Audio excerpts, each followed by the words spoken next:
তো আজকে মায়ের বাড়ি চলে এসেছি, সবাই মিলে আনন্দ করব, থাকবো, একদম রাত্রিবেলা খাওয়া দাওয়া করে বাড়ি যাব। তাই মা সব রান্না করে রেখেছে, এখন খেতে বসে গেছি আমরা সবাই মিলে। সবাই আছে, মা, বোন আর আমার মেয়ে, চারজনে মিলে খেতে বসে গেছি। মা কি কি রান্না করেছে দেখো।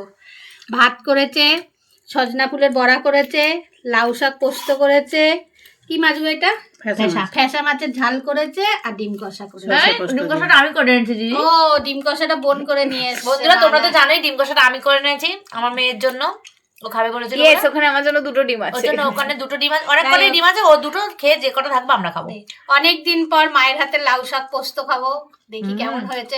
এই পোস্ত টোস্ত গুলো আমার মা হেভি সুন্দর করে, একদম। তাই জন্য বোন মাকে বলেছিল মা আজকে লাউ শাক পোস্ত করে রাখবে, তা মা করে রেখেছে, এখন আমরা খাবো। গরম ভাত। দিদা আমরা কতদিন পরে তোমার বাড়ি আসলাম, তোমার কেমন লাগছে? বছর পরে কেমন লাগছে? ভালোই লাগছে। দিদা বেশি সেজে গুজে বসেছে শাড়ি টাড়ি পরে, আর মারা নাইটি পরে নিয়েছে। গল্প করছি আসবে মনু বলে কি। আচ্ছা যাই হোক, ঠিক আছে, যাই হোক আমরা খেয়ে নি সবাই মিলে। তোমরা আবার দেখা হবে, রাত্রিবেলা। টাটা।